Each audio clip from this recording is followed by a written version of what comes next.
আসসালামু আলাইকুম। এবিসি আন্তর্জাতিক খবরে আপনাকে স্বাগতম। শুরুতেই সংবাদ শিরোনাম, এরপরেই বিস্তারিত।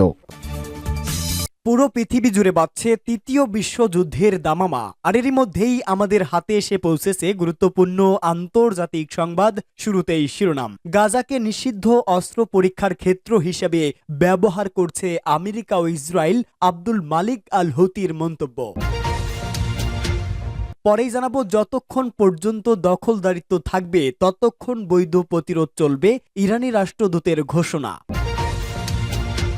এদিকে ইরান ও তুরস্ক শুধু সিরিয়া ইস্যুতেই নয়, আঞ্চলিক অনেক বিষয়ে একমত জানিয়েছে আব্বাস আরাকচি। পরেই জানাবো, এবার মধ্যপ্রাচ্যে অবিলম্বে যুদ্ধ বন্ধ চাইলেন সৌদি যুবরাজ।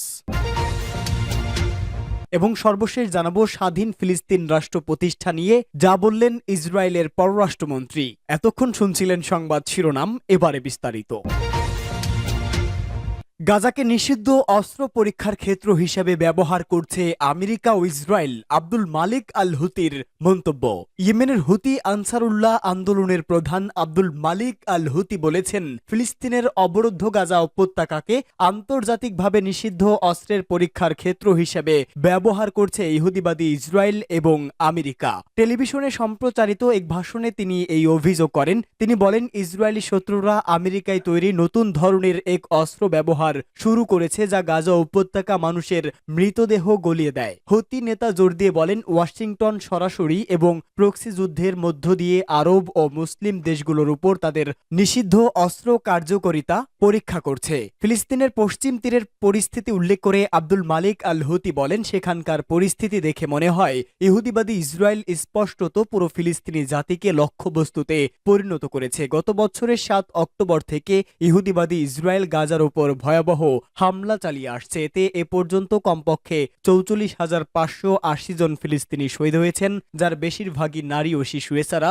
আহত হয়েছেন 1,05,739 জন। এই পরিস্থিতির কথা উল্লেখ করে আনসারুল্লাহ প্রধান বলেন, পবিত্র কোরআনে যে সমস্ত গুরুত্বপূর্ণ স্থাপনার কথা উল্লেখ রয়েছে, ইহুদিবাদী ইসরায়েল সেই সমস্ত স্থাপনার উপর পদ্ধতিগত ও পরিকল্পিতভাবে মারাত্মক আগ্রাসন চালাচ্ছে। তিনি আমেরিকাকে ইহুদিবাদী ইসরায়েলের আরেক পিঠ বলে উল্লেখ করেন। অবরুদ্ধ গাজার উপর দীর্ঘদিন ধরে ইহুদিবাদী ইসরায়েল বর্বর হামলা চালিয়ে এলেও দখলদার এই শক্তির বিরুদ্ধে আরব দেশগুলোর নিষ্ক্রিয়তার কঠোর নিন্দা জানান আব্দুল মালিক আল হুতি।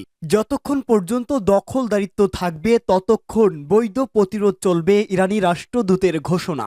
ওমানে নিযুক্ত ইসলামী প্রজাতন্ত্র ইরানের রাষ্ট্রদূত মুসা ফারহাঙ্গে বলেছেন, যতক্ষণ পর্যন্ত মধ্যপ্রাচ্যে ইহুদিবাদী ইসরায়েলের দখলদারিত্ব থাকবে ততক্ষণ বৈধ পন্থায় প্রতিরোধ চলবে। গতকাল ওমানের ন্যাশনাল ডিফেন্স কলেজে দেওয়া বক্তৃতায় তিনি কথা বলেন।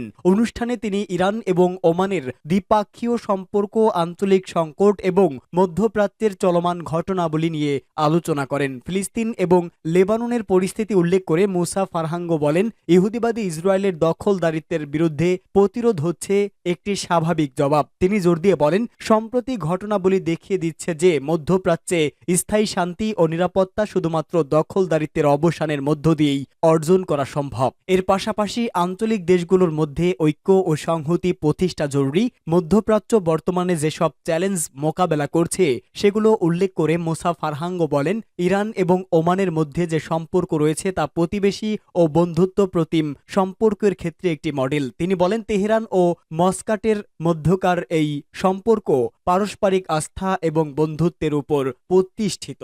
ইরান ও তুরস্ক শুধু সিরিয়া ইস্যুতে নয়, আঞ্চলিক অনেক বিষয়ে একমত জানিয়েছে আব্বাস আরাকচি। ইসলামী প্রজাতন্ত্র ইরানের পররাষ্ট্রমন্ত্রী আব্বাস আরাকচি বলেছেন, ইরান ও তুরস্ক শুধু সিরিয়া ইস্যুতে নয় বরং আঞ্চলিক অনেক বিষয়ে একমত।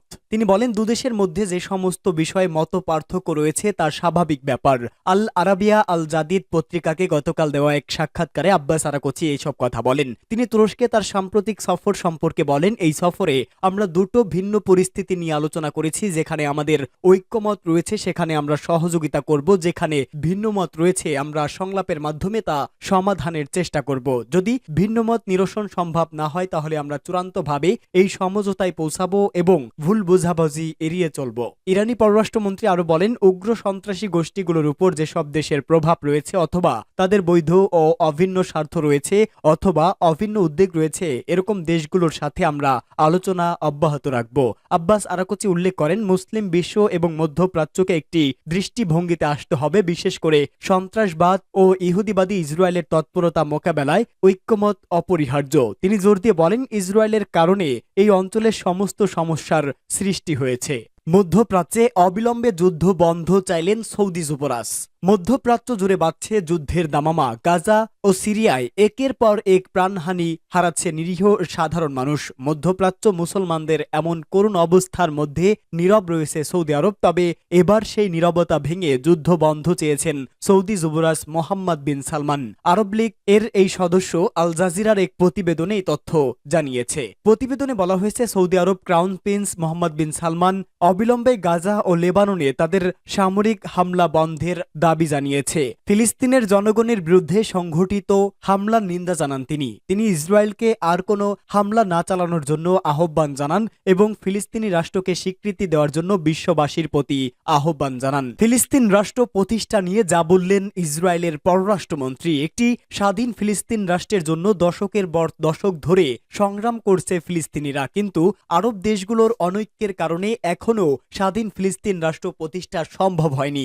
এরই মধ্যে গেল বছর অক্টোবরের প্রথম সপ্তাহে ইসরায়েলে নজিরবিহীন হামলা চালায় ফিলিস্তিনের যোদ্ধারা। ওই হামলার পর পাল্টা জবাবে গাজায় আক্রমণ শুরু করে ইসরায়েলের অব্যাহত হামলায় রীতিমতো ধ্বংসস্তূপে পরিণত হয়েছে সাজানো গোছানো গাজা। প্রতিদিনই ইসরায়েলি হামলায় সেখানে প্রাণ হারাচ্ছেন সাধারণ মানুষ, কিন্তু স্বাধীন ফিলিস্তিন রাষ্ট্র প্রতিষ্ঠার স্বপ্নই রয়ে গেছে। এবার স্বাধীন একটি ফিলিস্তিন রাষ্ট্র প্রতিষ্ঠার ব্যাপারে মুখ খুলেছেন ইসরায়েলের পররাষ্ট্রমন্ত্রী। নতুন নিয়োগ পাওয়া ইসরায়েলের এই মন্ত্রী বলেন, আমার মনে হয় আজকের দিনে সার্বভৌমত্ব ফিলিস্তিন রাষ্ট্র চাওয়াটা বাস্তবসম্মত নয়। আমাদের অবশ্যই বাস্তবসম্মত হতে হবে। আরব দেশগুলোর সঙ্গে সম্পর্ক স্থাপনের বিনিময়ে স্বাধীন ফিলিস্তিন রাষ্ট্র গঠনের বিষয়ে জানতে চাওয়া হলে এমন মন্তব্য করেন গিদওয়ান।